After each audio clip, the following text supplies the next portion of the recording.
বক্তব্য একটাই, কেউ আগে কেউ পরে। কেউ কি এই মৃত্যু থেকে বাঁচতে পারবে? কথা বলেন। আল্লাহর ওলিরা বাঁচতে পারে নাই, নবীরা বাঁচতে পারে নাই। যেই ফেরেশতা এই মৃত্যুর কাজে নিয়োজিত সে মালাকুল মাউত বাঁচতে পারবে? সবাইকে মারার পরে আল্লাহ তাকে বলবে, এবার তুমি মরো। মুত ইয়া মালাকাল মাউত, হে মৃত্যুর ফেরেশতা তুই মর। তখন সেও মরে যাবে, কেউ থাকবে না, থাকবে শুধু একজন, তিনি কে? কুল্লু মান আলাইহা ফান ওয়া ইয়াবকা ওয়াজহু রাব্বিকা যুল জালালি ওয়াল ইকরাম ফাবিআইয়ি আলা রাব্বিকুমা তুকাযযিবান। এই পৃথিবীতে যা দেখো সব ফান, সব চলে যাবে, নিঃশেষ হয়ে যাবে, থেকে যাবে একজন, তিনি কে? আল্লাহ থেকে যাবেন। এজন্য এগুলো হচ্ছে রিমাইন্ডার। এই মাহফিলগুলোতে আসলে, কবরস্থানে গেলে হৃদয়টা একটু নরম হয়। কোরআনের কথা শুনলে, বিশ্বনবীর কথাগুলো শুনলে, আখিরাতের কথা শুনলে, জান্নাত জাহান্নামের কথা শুনলে হৃদয়টারে নরম করে দেয় কে? এজন্য এই প্রোগ্রামগুলোতে আসার দরকার আছে না নাই? এগুলো আয়োজন করার দরকার আছে না নাই? আমাদের জীবন এত ব্যস্ত আমরা বানিয়ে নিয়েছি, আখিরাতের স্মরণ যে আমাদের করা উচিত এটাও আমরা ভুলে গেছি, ঠিক কি না? এজন্য আমরা যেন বেশি বেশি আখিরাতকে স্মরণ করতে পারি, মৃত্যুকে স্মরণ করতে পারি। বিশ্বনবী বলতেন, আকসিরু যিকরা হাযিমিল লাযযাত, জীবনের সব স্বাদ, আহ্লাদ, মায়া, মমতাকে যেটা নষ্ট করে দেয় সেটা কি? মৃত্যু। এই মৃত্যুকে বেশি বেশি স্মরণ করো, কারণ একদিন তোমাদেরকে দুনিয়া ছেড়ে চলে যেতেই হবে, ঠিক কি না? একদিন মাটির ভেতরে হবে ঘরে মন আমার, কেন বন্ধ দালান ঘর, প্রাণ পাখি উড়ে যাবে পিঞ্জর ছেড়ে,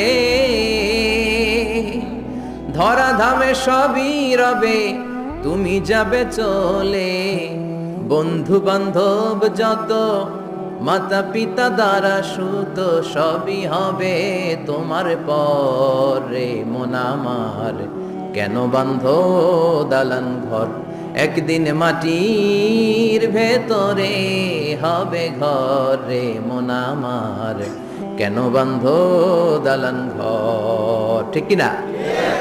চলে যেতে হবে। এই যে বিল্ডিং বিল্ডিং করতেছি, বাড়ি বাড়ি করতেছি, ফ্ল্যাট, গাড়ি, বিশাল বালাখানা, কত টাকার খরচ দিয়ে আমরা ফ্ল্যাট কিনি, ঘর সাজাই, ড্রয়িং রুম সাজাই, ডাইনিং রুম সাজাই, কত দামি টাইলস লাগিয়ে গোসলখানা সাজাই, কিন্তু আমার জীবনের শেষ গোসলটা ওই গোসলখানায় হবে না, ঠিক কিনা? সবাইরে যেখানে গোসল দেয়, কাপড় চোপড় খুলে সামান্য একটা কাপড় রেখে, আজীবন তো নিজের গোসল নিজেই দিলাম, ওই দিন আমারে গোসল দিবে। আহা, এগুলো স্মরণ করা দরকার। এই রিমাইন্ডার গুলোর জন্যই এই হাফলাতুল ওয়াজ। আমাদের কাজ হচ্ছে বলে যাওয়া, মানবেন কি মানবেন না, দ্য ডিসিশন ইজ ইয়োর্স, সিদ্ধান্ত আপনার। আমরা এখানে দারোগা হয়ে আসি নাই, ঠিক কিনা? বিশ্বনবীকে আল্লাহ একথা বলেছেন, ফাযাক্কির ইন্নামা আনতা মুযাক্কির লাস্তা আলাইহিম বিমুসাইতির। নবী ওয়াজ করেন, আপনাকে ওয়াজ করার জন্যই পাঠানো হয়েছে, আপনি দারোগা নন। আপনি জোর করে কাউকে হেদায়েতের পথে উঠাতে পারবেন না, কারণ হেদায়েত দেয় কে? রব্বুল আলামিন বলেন, ইন্নাকা লা তাহদি মান আহবাবতা ওয়ালাকিন্নাল্লাহা ইয়াহদি মান ইয়াশা। ও নবী, আপনি চাইলেই কাউকে হেদায়েত দিতে পারবেন না, আপনি চাইলেই কাউরে ডানপন্থী বানাতে পারবেন না, আপনি চাইলেই কারো জন্য জান্নাতের গ্যারান্টি দিতে পারবেন না। হেদায়েত দেওয়ার মালিক হলো একজন, তিনি কে? বিশ্বনবী যদি হেদায়েত দিতে পারতেন, তাহলে বিশ্বনবীর চাচা আবু তালেব, নাম শুনেছেন? জন্মের আগে বাবা হারা হলেন, দাদার কাছে মানুষ হলেন, দাদাও চলে গেল, রয়ে গেল চাচা আবু তালেব। আপন বাবার চেয়ে কোনো অংশে কম করে নাই। বিশ্বনবীর প্রথম বিয়েটা খাদিজাতুল কুবরা তাহেরার সাথে নিজে দায়িত্ব নিয়ে বিয়ে দিয়েছেন। বিয়েতে মোহর দেয়া লাগে না? এই মোহরের টাকাটাও চাচা আবু তালেব নিজের পকেট থেকে দিয়েছিলেন, নিজে দাঁড়িয়ে বিয়ের খুতবা দিয়েছেন। আজীবন ছাতার মতো নিজের ভাতিজাকে আগলে রেখেছেন, যাতে কাফের মুশরিকরা হার্ট করতে না পারে। কিন্তু তারপরেও এই চাচার নসিবে কি হেদায়েত জুটেছে? চাচা অসুস্থ, মুমূর্ষ, চলে যাবে।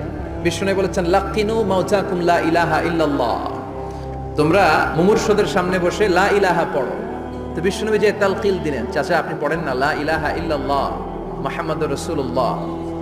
ওই দিক দিয়ে আবু জাহেল, উতবা, সাইবা এরা বলে খবরদার, আজীবন যে ধর্মের উপর ছিল ওইটার উপরই থাকো, নতুন ধর্মে যায়ও না। বিশ্বনবী বলে পড়েন লা ইলাহা, আবু জাহেল বলে পড়ো না। অবশেষে চাচা আবু তালেব বলল আলা মিল্লাতি আব্দুল মুত্তালিব, আমি আমার বাবার ধর্ম আব্দুল মুত্তালিবের শিরকি ধর্মের উপর থেকেই শেষ নিঃশ্বাস ত্যাগ করলাম। নসিবে হেদায়েত জোটে। এই পৃথিবীতে অনেক বাবা ছিল নবী, নিজের কলিজার টুকরা ছেলের হেদায়েত দিতে পারেনি। নূহ আলাইহিস সালাম আল্লাহর নবী না? ওনার ছেলে কানাআনের হেদায়েত হয় নাই, ঠিক কি না? সাইয়েদনা ইব্রাহিম আলাইহিস সালাম নবী না? শুধু কি নবী, আবুল আম্বিয়া, নবীদের বাবা। বিশ্বনবীর বংশের গোড়া মিলতে মিলতে মুহাম্মদ ইবনে আব্দুল্লাহ ইবনে আব্দুল মুত্তালিব ইবনে হাশিম ইবনে কিলাব ইবনে মুররা ইবনে গালিব ইবনে ফেহের, এভাবে যেতে যেতে যেতে যেতে যেতে আদনান, যেতে যেতে যেতে যেতে ইসমাইল, যেতে যেতে যেতে ইব্রাহিম আলাইহিস সালাম।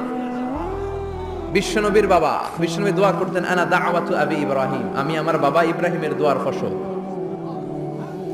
এই সাইয়েদনা ইব্রাহিম আলাইহিস সালাম ছিলেন সব নবীদেরও বাবা, কিন্তু উনার বাবার হেদায়েত হয় নাই। আল্লাহু আকবার। সাইয়েদনা লূত আলাইহিস সালাম আল্লাহর নবী, স্ত্রীর হেদায়েত হয় নাই। স্বামী নবী, স্ত্রীর হেদায়েত হয় নাই। আসিয়া গোটা বিশ্বের মুমিন নারীদের মডেল, কিন্তু আসিয়ার জামাই ফেরাউনের হেদায়েত হয়েছে? হয় নাই। এজন্য হেদায়েত দেয় কে? আল্লাহ। এজন্য আমরা প্রতিদিন সূরাতুল ফাতিহার ভেতরে পড়ি ইহদিনাস সিরাতাল মুস্তাকিম, O Allah show us the right path. আমি যদি পথ ভুলে যাই, আমাদের পথ দেখাই দিবে কে? আমি যদি কোনোদিন পথে ভুলে যাই, হাত ছানি দিয়ে কাছে নিও, মমতার বন্ধনে আমায় বেঁধে সব ভুল ক্ষমা করে দিও।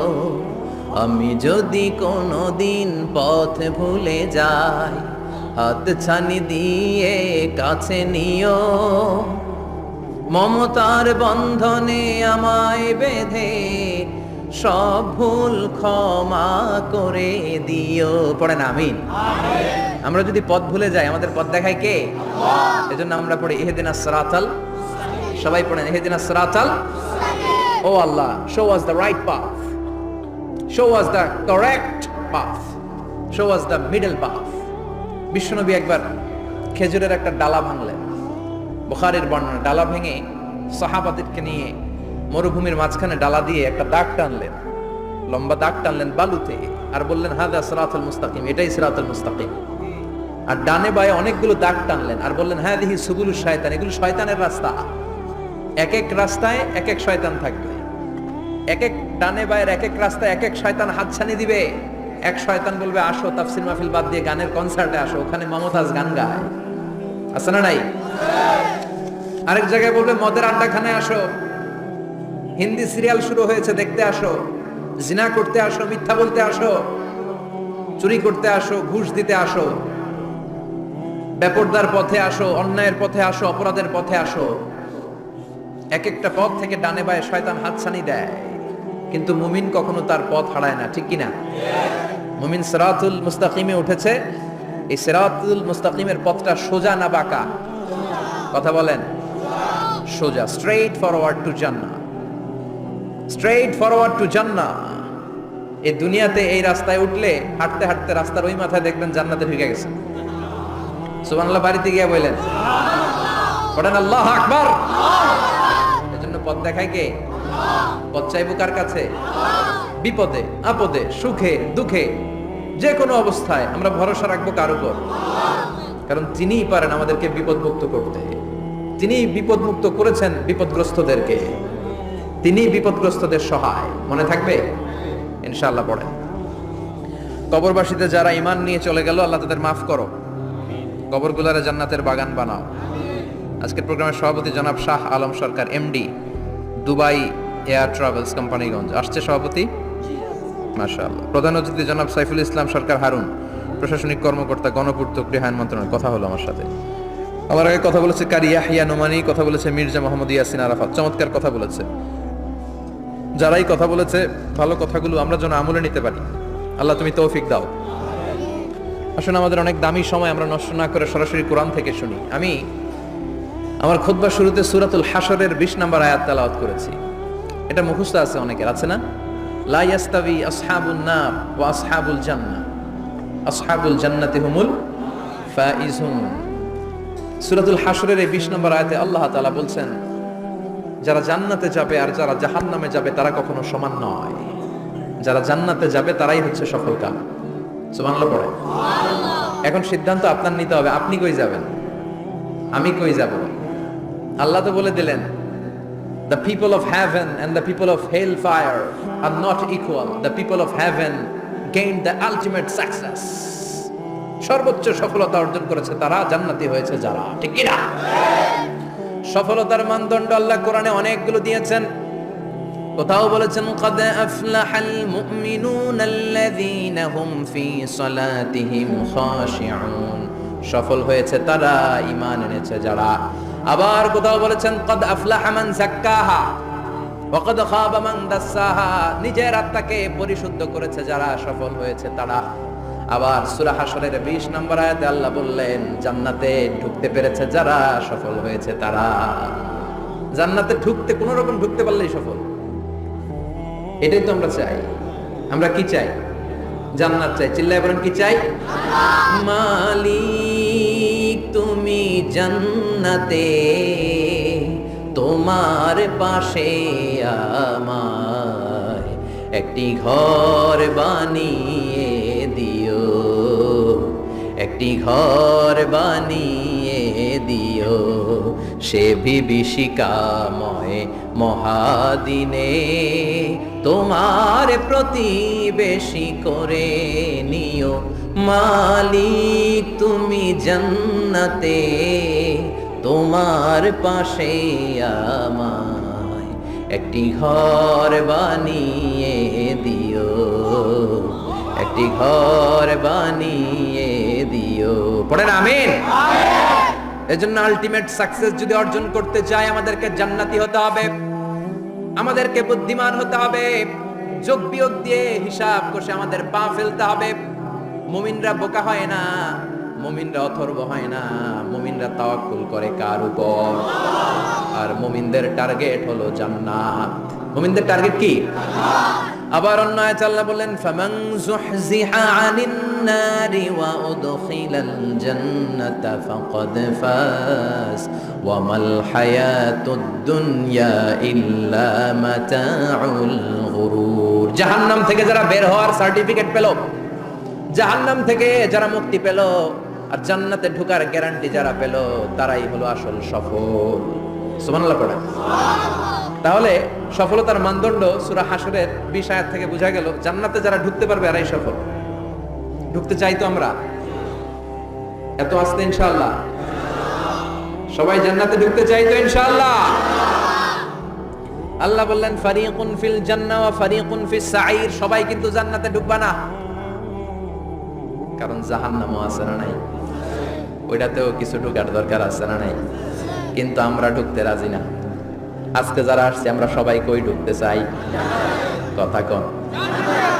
জান্নাতে ঢুকতে চাই। তো জান্নাতে ঢোকার জন্য কিছু আমলের দরকার আছে না নাই? কোরআন মানার দরকার আছে না নাই? আল্লাহর দেয়া বিধানগুলো জীবনে, সমাজে, ফ্যামিলিতে বাস্তবায়নের দরকার আছে না নাই? আল্লাহর দেয়া সবগুলো বিধান মেনে আমরা যেন জান্নাতের অধিবাসী হতে পারি, আল্লাহ তৌফিক দাও। আল্লাহ জান্নাতে তোমার পাশে আমাদের জন্য ঘর বানিয়ে দিও। আরো জোরে পড়েন আমিন। আসেন, এই যে জান্নাতে আমরা ঢুকতে চাই, আল্লাহ কিরকম চমৎকার সুন্দর জান্নাত আমাদের জন্য তৈরি করে রেখেছেন। কোন জান্নাতে আমরা ঢুকবো, জান্নাতটা কেমন, দেখতে কেমন, এটার বর্ণনা কেমন, কোরআন থেকে শোনার দরকার আছে না নাই? শুনবেন, শুনবেন? কষ্ট হচ্ছে না তো? আসুন আমরা শুনি আল্লাহ তাআলা জান্নাতের ভেতরে আমাদের জন্য কি নাজ নেয়ামত তৈরি করে রেখেছেন। আমরা মহাবিশ্বের মহাবিশ্বয় মহাগ্রন্থ আল কোরআন থেকে ধারাবাহিকভাবে আজকে শুনবো ইনশাআল্লাহ। পড়েন। রব্বুল আলামিন বলেন, ফালা তা'লামু নাফসুম মা উখফিয়া লাহুম মিন কুররাতি আ'য়ুন জাযাআম বিমা কানু ইয়া'মালুন।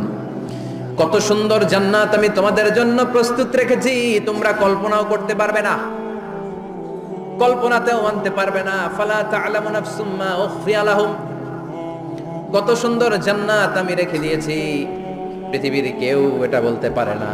কারণ ধারণার মধ্যে জান্নাতের ধারণা আসতে পারে কত সুন্দর হবে, কল্পনাতীত। জান্নাতের সৌন্দর্যটা কোরআনের আলোকে আমরা কিছুটা বোঝানোর চেষ্টা করব, কিন্তু আসলে জান্নাত কত সুন্দর এটা কি না দেখে বোঝা যাবে? কথা বলে। বুখারী মুসলিমের বর্ণনা মানে মুত্তাফাক আলাইহি, বিশ্বনবী বললেন রব্বুল আলামিন ঘোষণা দিয়েছেন আ'আদাতু লিইবাদিয়াস সালিহিন, আমি আমার নেককার বান্দাদের জন্য এমন জান্নাত তৈরি করে রেখেছি মা লা আইনুন রাত, পৃথিবীর কোনো চোখ সেটা দেখে নাই,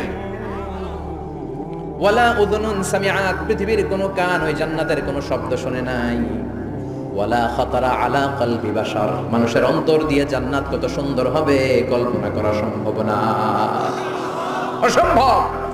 এটা কল্পনাতে আনাও অসম্ভব। আপনি যত কল্পনা করতে পারবেন, কিন্তু জান্নাত যে কত সুন্দর এটার ধারে কাছে আপনার যাওয়া সম্ভব না। আল্লাহু আকবার। এই পৃথিবীতে যত ডিজাইনার আছে, সফটওয়্যার ডিজাইনার, যত ইঞ্জিনিয়ার আছে, যত আর্কিটেক্ট আছে, গোটা বিশ্ব সেরা 1 লক্ষ আর্কিটেকচার, 1 লক্ষ আর্কিটেক্ট ইঞ্জিনিয়ার কেনে যদি বলা হয় জান্নাতের একটা চেয়ারের ডিজাইন করেন, লক্ষ লক্ষ আর্কিটেক্টরা মিলে কোটি কোটি টাকার প্রজেক্টে টাকা খরচ করে চেয়ারের ডিজাইন করতে পারবে, কিন্তু জান্নাতের চেয়ারের ধারে কাছেও হবে না। কল্পনার বাইরে, এটা অসম্ভব। এত সুন্দর জান্নাত মুমিনদের জন্য তৈরি করে রেখেছে কে? ওই জান্নাতে আমরা যেতে চাই। চাই তো? সবাই চান? ঢুকতে চান? ঢুকবেন এখনই? কয় এখনই? মরা লাগবে, ইমানের সাথে মরা লাগবে। মরার আগে জান্নাতে ঢোকা সম্ভব না। আমরা জান্নাতে ঢুকবো, জান্নাতের ভেতর আমরা ঢুকতে চাই। শপিং মলে যখন আমরা ঢুকতে চাই কোন দিক দিয়ে ঢোকা লাগে? দরজা দিয়ে না, গেট দিয়ে। তা আমরাও জান্নাতের গেট দিয়েই তো ঢুকবো নাকি? নাকি মিস্টার বিনের মতো থপাস করে পড়বো উপর থেকে? মিস্টার বিন পড়ে না উপর থেকে? কোত্থেকে যেন থপাস করে পড়ে। তা আমরা কিন্তু থপাস করে উপর থেকে জান্নাতে পড়বো না, আমরা জান্নাতের কোন না কোনো গেট দিয়ে ঢুকতে হবে। বিশ্বনবী ফরমান, বুখারীর বর্ণনা, ইন্নালিল জান্নাতি সামানিয়াতু আবওয়াব, জান্নাতের ভেতরে 8টা দরজা আছে। কয়টা? বিশ্বনবী একবার সাহাবাদেরকে নিয়ে ওয়াজ করছেন, বলছেন তোমাদের মধ্যে এমন একজন ব্যক্তি আছে, এই ব্যক্তির আমলগুলো আল্লাহর কাছে এমন ভাবে কবুল হয়েছে, আল্লাহর কাছে ওই ব্যক্তি এতটাই সেরা, জান্নাতের 8টা দরজা কিয়ামতের দিন এই লোকটাকে ডাকতে থাকবে, প্রতিটা দরজা বলবে আপনি আমার দরজা দিয়ে ঢুকে জান্নাতে প্রবেশ করেন। সাহাবারা বললেন ইয়া রাসূলুল্লাহ, কে সেই ব্যক্তি? বিশ্বনবী বললেন ওই ব্যক্তির নাম হলো আবু বকর। কিয়ামতের দিন সাইয়েদনা আবু বকরকে 8টা জান্নাতের দরজা থেকেই জান্নাতগুলো ডাকতে শুরু করবে, উদখুল মিন বাবি, উদখুল মিন বাবি, আমার দরজা দিয়ে ঢুকেন, আমারটা দিয়ে ঢুকেন। ওই দরজা থেকে বলবে আমারটা দিয়ে ঢুকেন। আল্লাহু আকবার। বিশ্বনবী আমাদেরকেও নিরাশ করেন নাই। বিশ্বনবী বললেন কেউ যদি প্রতিদিন 5 ওয়াক্ত নামাজের আগে যে ওযু করে, ওযুর পরে কেউ যদি পড়ে আশহাদু আল্লা ইলাহা ইল্লাল্লাহ ওয়া আশহাদু আন্না মুহাম্মাদান আবদুল্লাহি ওয়া রাসূলুহু, প্রত্যেক ওযুর পরে যেই ব্যক্তি এই দোয়াটা পড়বে ওই ব্যক্তির জন্য রব্বুল আলামিন কিয়ামতের দিন জান্নাতের 8টা দরজা খুলে দিবে। সেও সাইয়েদনা আবু বকরের সাথে সাথে ওই 8টা দরজা যেটা দিয়ে মন চায় ঢুকতে পারবে। কোন সুবহানাল্লাহ। বিশ্বনবী বললেন ইন্নালিল জান্নাতি সামানিয়াতু আবওয়াব, জান্নাতের ভেতরে দরজা হলো 8টা, মিনহা বাবুন ইউসাম্মা আর-রায়্যান, 8টা দরজার মধ্যে স্পেশাল একটা দরজা আছে, দরজাটার নাম হলো রায়্যান। লা ইয়াদখুলুহু ইল্লা সাইমুন, রোজাদাররা ছাড়া কেউ রায়্যান দরজা দিয়ে ঢুকতে পারবে না। যারা রোজা রেখেছেন তাদের জন্য এন্ট্রি দেয়া হবে এই দরজা দিয়ে ঢোকার। আবার বিশ্বনবী বললেন মান দাখালাহু লাম ইয়াজমা আবাদা, একবার রায়্যান দরজা দিয়ে ঢোকার সুযোগ যে পেয়ে যাবে চিরকালের জন্য তার গলার তৃষ্ণা মিটে যাবে। রোজা রাখলে গলায় তৃষ্ণা হয় না? এই যে আল্লাহর খুশির জন্য এই তৃষ্ণাকে সহ্য করে আপনি রোজা রেখেছেন, এর ফলাফল হিসেবে রায়্যান দরজা দিয়ে ঢোকা মাত্রই আপনার গলার তৃষ্ণা শেষ। জান্নাতের 8টা দরজার কোনো না একটা দরজা দিয়ে আমরা ঢুকবো। এখন এই দরজার সাইজ কতটুকু জানার দরকার আছে না নাই? বিশ্বনবী বললেন ইন্না মিসরাইন মিন মাসারি'i জান্নাহ মা বাইনা মাক্কা ওয়া হাজার, সৌদি আরবের মক্কা শহর থেকে বাহরাইন শহর যত দূর জান্নাতের দরজাটা হবে তত দূর। আমাদের দরজা কয় ফিট বাই কয় ফিট হয় বাসার দরজাগুলো? হ্যাঁ, আল্লাহু আকবার। জান্নাতের এক একটা দরজা মা বাইনা মাক্কা ওয়া হাজার, সৌদির মক্কা শহর থেকে হাজার হচ্ছে বাহরাইনের একটা শহর, এই দুই শহরের মাঝখানে যত দূর জায়গা এত বড় জায়গা, সেই হিসেবে কয়েক কোটি লোক এক ধাক্কায় ঢুকবে। কয়েক কোটি লোক এক ধাক্কায় ঢুকে যাবে, চিল্লায় পড়েন আল্লাহু আকবার। আমরা যেন ওই জান্নাতের ভেতরে ঢুকতে পারি, একসাথে পড়েন আমিন। তবে জান্নাতের ভেতরে অনেকগুলো ক্লাস আছে, সব জায়গায় ক্লাস মেইনটেইন হয়, ঠিক কি না? বড় স্যার, মেজো স্যার, ছোট স্যার, বড় হুজুর, মেজো হুজুর, ছোট হুজুর, business class, economic class, platinum class, হ্যাঁ, promo class, first class, second class, third class, last class আছে না নাই? জান্নাতের মধ্যে এরকম ক্লাস আছে। বিশ্বনবী বললেন সবচেয়ে দামি ক্লাসের নাম হলো ফেরদাউস। ইযা সাআলতুমুল্লাহ ফাসআলুহুল ফেরদাউস। এজন্য আল্লাহর কাছে যখন জান্নাত তোমরা চাইবা, ছোটটা চাইবা কেন, বড়টা চাও, ফেরদাউস চাও। ছোটটা যাবো না, কোনটা যাবেন? ইযা সাআলতুমুল্লাহ আল জান্নাতা ফাসআলুহু আল ফেরদাউস। আল্লাহর কাছে যখন জান্নাত চাবা, ছোটটা চাও না, বড়টা চাও। 8টা স্টেজ আছে জান্নাতে, এক একজনের আমল অনুযায়ী এই জান্নাতে ঢুকবে। কেউ ঢুকবে জান্নাতুল মাওয়াতে, কেউ জান্নাতুল নাঈমে, কেউ জান্নাতুল আদানের ভেতরে, কেউ দারুল কারার, দারুল খুলদ, দারুল মাকাম, আল্লিয়ুন, এগুলোতে ঢুকবে। আমরা সবাই যেন জান্নাতুল ফেরদাউসের অধিবাসী হতে পারি। সূরাতুল মুমিনুনের শুরুতে আল্লাহ তাআলা মুমিনদের 7টা গুণের কথা বলেছেন। আল্লাহ বলেছেন উলাইকা হুমুল ওয়ারিসুন আল্লাযীনা হুম ইয়ারিসুনাল ফিরদাউসা হুম ফিহা খালিদুন। এই 10টা আয়াতের ভেতরে যেই 7টা গুণের কথা আছে, কোন ব্যক্তি, কোন মুমিন বান্দা যদি এই 7টা গুণ নিজের মধ্যে ধারণ করতে পারে, তাহলে বাবা মারা গেলে ছেলে যেমনি বাবার সম্পদের ওয়ারিশ হয়ে যায়, ওই মুমিন বান্দাগুলো জান্নাতুল ফেরদাউসের ওয়ারিশ হয়ে যাবে।